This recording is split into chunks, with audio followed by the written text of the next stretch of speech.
In a video a few months back, I must have mentioned something about how woke doesn't seem to have any, real definition to it. It's just kind of used however somebody wants to use it. A thought chaos cliche. This guy named eHacker, he's got a YouTube channel. It's larger than mine. He decided to take the time to enlighten me as to what woke means. And really, this is the best definition that anyone's ever given me. It's the best definition that I've found. Other than the original intent from the African American community, which is to, highlight, abuses and civil rights abuses and human rights abuses and everything that Black people have been faced with since they've, been in this country, essentially. So eHacker said, woke is somewhat complicated. It's something you have to feel in essence. Kind of like when a music group makes you feel something and then they sell out their music and you don't feel it anymore. You can't exactly explain why. Same thing that happens to a movie franchise, but the reason is its integrity, passion, story writing has been sacrificed for identity politics. The people you criticize are basically just pointing that out.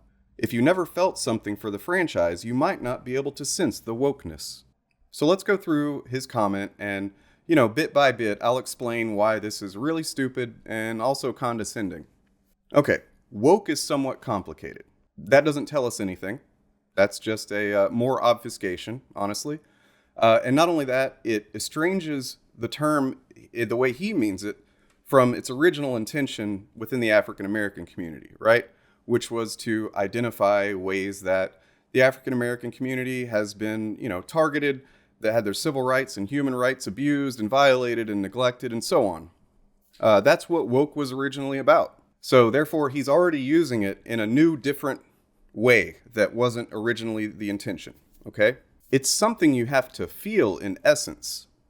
I don't know about you watching, but I'm not like one of those spiritual woo-woo people who just, operates my life based on like vague feelings of like, oh, this is just the moon's over Sagittarius or whatever, but that's what this sounds like to me. It sounds like someone who is living his life based off of entirely subjective feelings. And this goes back to what I was just saying about thought terminating cliches, in that you can apply your own subjective ideas and definitions to these terms. Then he goes on to say, and I find this interesting as hell, kind of like when a music group makes you feel something, and then they sell out their music and you don't feel it anymore. Notice how many times this guy has already used the word feel. I don't know about you, but I like to operate from, more tangible definitions of terms. That's one thing you'll notice about my content. I very rarely try to slip into, entirely subjective emotion-based arguments. I try to, keep it practical. I try to keep it logical. I try to lay out in a way that pretty much anyone, if they're being rational and honest, can understand, even if they don't agree with it. This doesn't tell you anything except that this guy, eHacker, has his very specific feelings for what woke means. He's got a lot of feelings about wokeism. Okay? Now, when it comes to the band thing, there's a band that I have loved for a long ass time. I'm old and I got really into them at a really specific time in my life. And they were actually pretty popular. They kind of had some mainstream hits. And, pretty much everybody knew who they were for a few years there. And then as time went on, they didn't put out as much mainstream music. They started experimenting more. They started, kind of not trying to just sell records, but to try to express themselves artistically, to challenge themselves musically, and so on.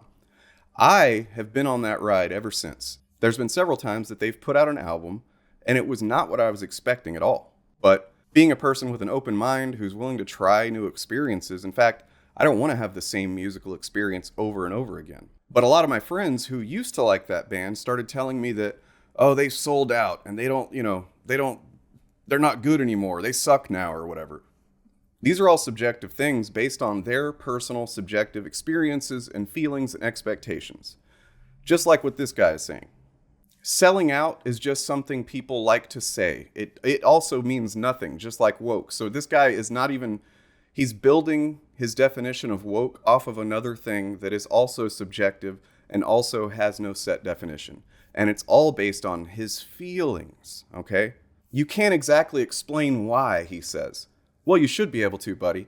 If you're going to come into my comment section and try to define what a word means, you should be able to explain why. Otherwise, you're just making a f***ing fool of yourself. Same thing that happens to a movie franchise, but the reason is its integrity. Passion, story writing has been sacrificed for identity politics. Now, let's look at each one of those words. Integrity.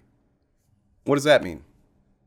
I'm sure he has his ideas of what a film franchise's integrity is. And I'm sure I do too. Maybe we even agree on what our idea of integrity is in a film franchise.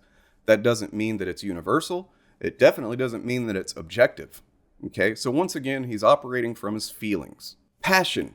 This is also another, kind of nebulous term. It's something that we use colloquially a lot to, describe like how interested we are in something, how hard we work on it, how much we believe in it, how much we want to see it succeed, right? But in this case, passion, he's referring to the passion of the filmmakers, right? How does he know how passionate they are or aren't? There have been lots of films that have been worked on very passionately, but they just didn't do well, or the audience didn't really receive it well. The reception of the audience doesn't have anything to do with the passion of the filmmakers. It often does, but not always. It's not just a, strict one-to-one rule. Story writing has been sacrificed for identity politics. Okay, well, what does identity politics mean? I mean, we're not talking about politics, we're talking about a film, right? Are we not? You hear this term a lot from, particularly people on the right. There's some on the far left who will use it, you know what I mean? Because it's just an easy way to dismiss people's political goals and political views, right? Identity politics, it's just taken on this negative connotation in culture these days. What does this mean? Does it mean that the film has a woman as a protagonist? And, for instance, Black Widow, right? Has a woman as the main character, several women as central characters, and it tells somewhat of a story that's really informed by women's perspectives and women's experiences, right? Why is that inherently a bad thing? Like, unless you're a closed-minded simpleton who's incapable of just watching a story from a different perspective, because that's what stories are, man. Stories are meant to be from various perspectives so that we can learn about ourselves and other people and our society so that, we can express ourselves and have other people express themselves to us. So reducing it down to identity politics is, dishonest at best and fucking stupid at worst. The people you criticize are basically just pointing that out. Pointing what out, buddy? You just said a bunch of nonsense. A bunch of feelings-based, subjective bullshit. I know you feel like you said something here, but you didn't. If you never felt something for the franchise, you might not be able to sense the wokeness. Felt? Sense? Is this guy a therapist or something? Like, what's the deal with this guy? He sounds like he's part of some fundamentalist cult or something. When you use these terms so often, and you don't even realize that they're subjective, that's a problem for you, which becomes a problem for everyone else, because then I have to read this nonsense and explain to everyone how stupid it is. Anyway, I told him, this is fucking stupid, my guy. You're saying that I'm supposed to agree with your subjective, vague, and overdramatic feelings, that everyone else should join hand in hand to denounce whatever nebulous phantoms you're trying to label as woke or SJW or PC or an agenda or any of the thought-terminating cliches you self-deceiving cowards throw out. Please, and I mean this in the most compassionate way possible, go fuck yourself in that nonsense. Come back when you can give a hard definition instead of my feelings.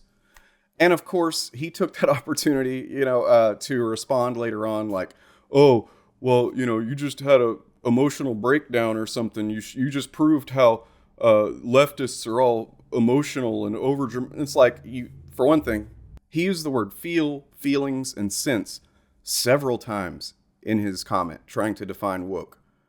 I was operating, pushing back against that and telling him, you can't define things based on your own feelings, because those are your feelings, buddy. They're your feelings, right? And of course, I used the F word. I told him to go fuck himself. I called them cowards and stuff like that. So he thinks that means I'm being emotional or something like that. No, that was him. He's the one that's operating from emotion. He's just too emotionally stunted to realize it. E-hacker. I apologize for using the F word at you, buddy. Are you gonna be okay? Think about what I'm saying here, man. Get out of your content filter bubble where all you do is consume the kind of shit that tells you woke is bad all the time, because if this is the best you can do to define that term, sad shit, buddy. Sad shit.